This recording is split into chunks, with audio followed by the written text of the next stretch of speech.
بسم الله الرحمن الرحیم. د منتقدانو د روایتونو او رسمي راپورونو ترمنځ د امر بالمعروف وزارت کړنې د شمیرو په تله کې په وروستیو کلونو کې د امر بالمعروف نهي عن المنکر او شکایتونو اوریدلو وزارت کړنې تل په کورنیو او نړیواله کچه د بحث موضوع پاتې شوې ده. منتقدان پر دغه وزارت د ځینو حقونو د محدودولو تورونه لګوي.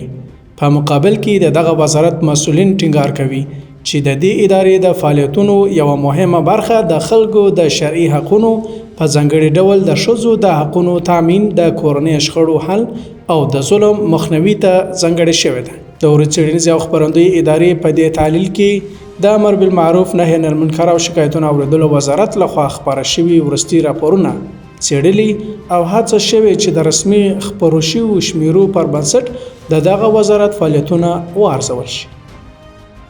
دغه وزارت د راپورونو له مخې د مسؤلینو د فعالیتونو له مهمو برخو څخه یوه د ښځو د شرعي حقونو ته رسیدنه ده. په راپورونو کې راغلي چې یوازې د روان لمریز کال د جوزا په میاشت کې د ښځو د شرعي حقونو اړوند 450 قضیو ته رسیدنه شوې ده. په دغه قضیو کې د اجباري نکاح مخنیوی، د مهر حق تامین، د نفقې ورکول، د کورنۍ اختلافاتو حل، له شرعي میراث څخه د ښځو د محرومیت مخنیوی او نورو شرعي حقونو ته رسیدنه شامله ده. د امر بالمعروف وزارت په رسمي راپور کې هم راغلي چې محتسبینو په یو شمېر ولایتونو کې د مستقیمې مداخلې له لارې د څو اجباري نکاحو مخه نیولې او د کورنۍ ترمنځ د منځګړیتوب له لارې د اختلافاتو د حل زمینه برابره کړې ده.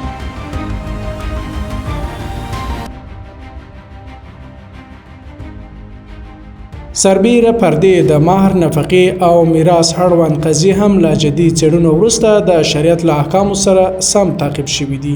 د وزارت مسؤلین دغه اقدامات د افرادو د حقونو د ضایع کېدو د مخنیوي لپاره خپله شرعي او انساني دنده بولي.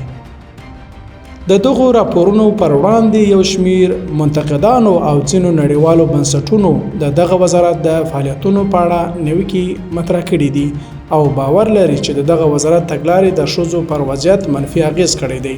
خو د دې لیدلوري پر خلاف د امر بالمعروف وزارت رسمي راپورونو او میداني شمیرې ټینګار کوي چې د محتسبینو فعالیتونه یوازې تر عمومي څارنې محدود نه دي، بلکې یوه مهمه برخه یې د خلکو شکایتونو ته رسیدنه، د شخړو حل، اصلاحي ناستې، د ظلم مخنیوی او د ښځو د شرعي حقونو ملاتړ جوړوي.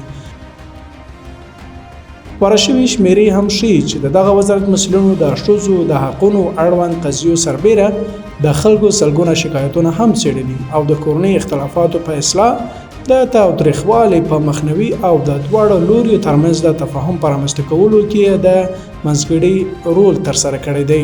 د امر بالمعروف وزارت مسؤلین دغه اقدامات دغه وزارت له ټولنیزو او دیني مسؤلیتونو څخه ګڼي.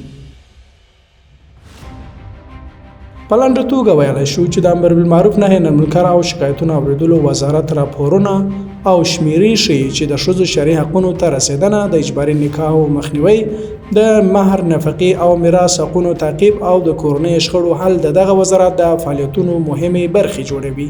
ثبت شوي شمیرې څرګندوي چې دغه وزارت مسؤلینو د خپلو نورو مسؤلینو ترڅنګ د خلکو د قضیو د څېړلو او د اختلافاتو د حل لارې هڅه کړې چې د هیوادوالو د شرعي حقونو د ضایع کېدو مخه ونیسي.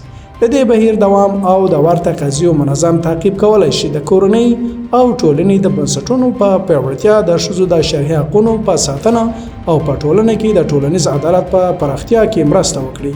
له دې چې تر پایه مو زموږ ملتیا وکړه، ډیره مننه.